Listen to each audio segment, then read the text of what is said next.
Olá pessoal, tudo bem? Hoje nós iremos falar sobre insuficiência renal crônica, que consiste em uma lesão, renal e perda progressiva e irreversível da função dos rins.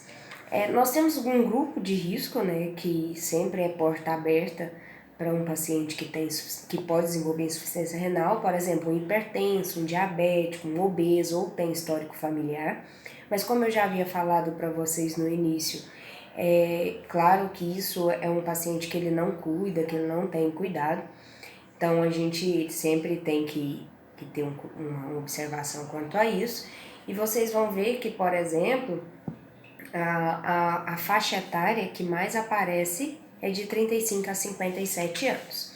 O estágio, nós temos 5 tipos. O primeiro é o da função renal normal, sem lesão renal. Aqui é só de um ponto de vista importante para estudo mesmo. Somos onde o grupo que nós estamos, que se eu não tratar, ainda mais se eu fazer parte do grupo de risco, eu tenho a chance de vir desenvolver. Depois nós temos a fase de lesão com função renal normal. Aqui o que acontece? São as fases iniciais, então está começando o processo, não tem alteração ainda de filtrado glomerular, tá tudo normal, tá? Saio dessa e entro para a fase de insuficiência renal funcional ou leve. Aqui eu já tenho o início da perda da função dos rins, porém os meus resultados estão todos normais. E o filtrado glomerular, vocês vão ver que ele vai estar de 60 a 89, sendo que o esperado é acima de 90, tá?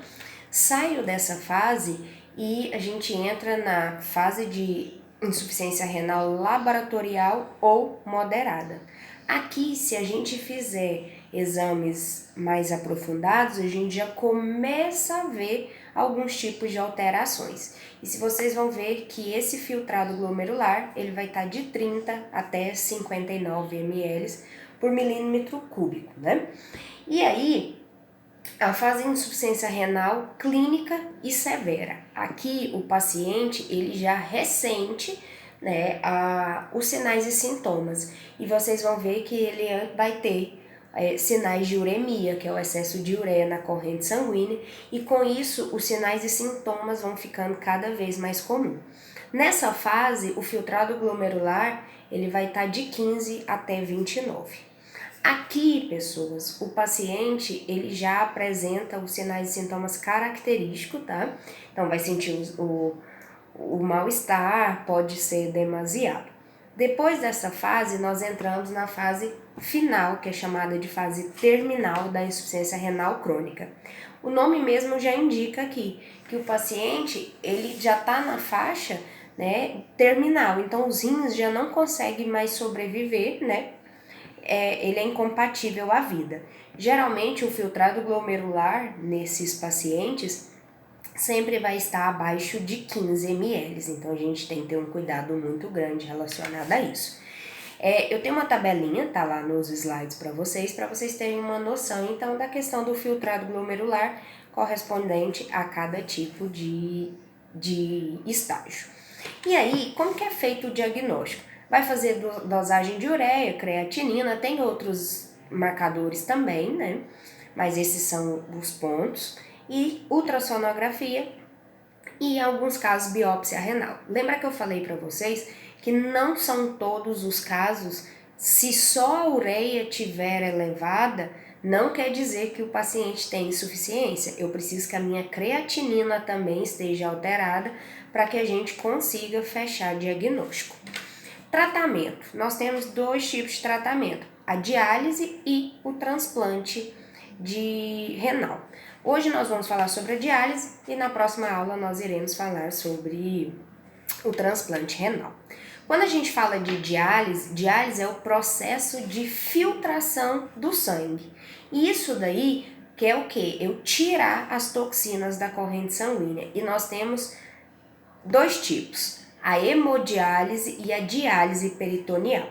Quando a gente fala de hemodiálise, nós estamos falando de um procedimento eficaz e seguro, onde a gente está usando um rim artificial que é chamado de dialisador, que é a máquina que vai fazer.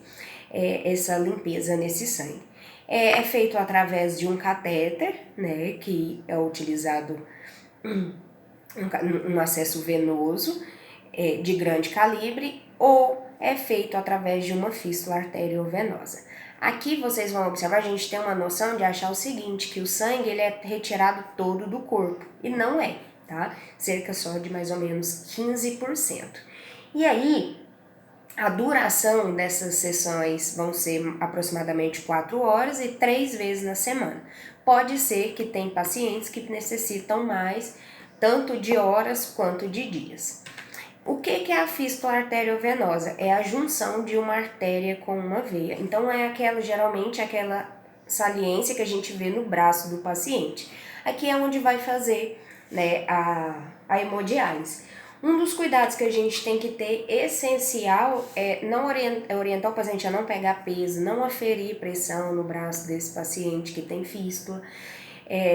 Não puncionar, porque essa fístula tem que ter muito cuidado, porque se ela romper, o paciente pode ir a óbito por causa de hemorragia.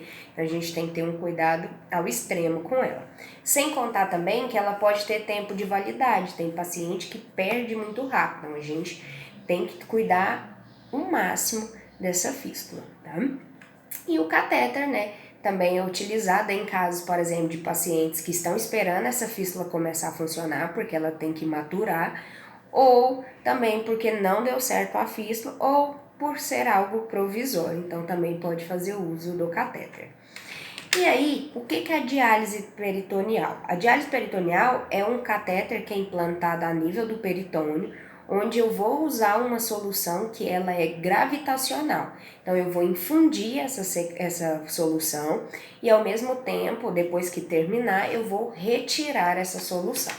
E aí, nós temos dois tipos. A ambulatorial, contínua, né, e aqui ela é feita dentro da unidade hospitalar. Essa ambulatorial contínua, ela é feita diariamente em casa, o procedimento é de 6 a 8 horas, tá? E aí, geralmente, o paciente faz à noite, então nós damos um treinamento para que ele execute em casa e não ter o risco, né, de nenhuma infecção. Enquanto a outra, ela é feita a nível laboratorial, dentro da unidade hospitalar, né? Então a gente tem todo um acompanhamento. O que muda é só a questão da infusão, do material que vai ser infundido. Ela é bem mais em conta do que um procedimento de hemodiálise. Hoje um procedimento ela é mais em conta, só que ela é feita mais vezes. Então, se a for pôr na ponta do lápis, ela pode acabar ficando, né, um pouco mais cara. Todas ambas cobrem pelo plano, mas na maioria das vezes o médico sempre vai indicar a hemodiálise por ser mais fácil. A diferença é o seguinte entre a hemodiálise e a diálise peritoneal. A hemodiálise, o paciente tem que ficar muito preso. Então, por exemplo, segunda, terça, quarta e sexta, ele tem que fazer hemodiálise. Então, ele não pode ir trabalhar, ele não pode ir fazer alguma coisa, sair, viajar. Na diálise peritoneal, não, ele pode fazer isso em casa. Então, ele leva, né, as bolsas e não atrapalha em nada. O único problema da diálise peritoneal é a questão de uma peritonite, né? Infecção do peritônio por uso indevido, por uso incorreto da diálise. Vou ficando por aqui e na próxima aula a gente tira mais dúvidas e vamos falar sobre transplante renal. Até mais!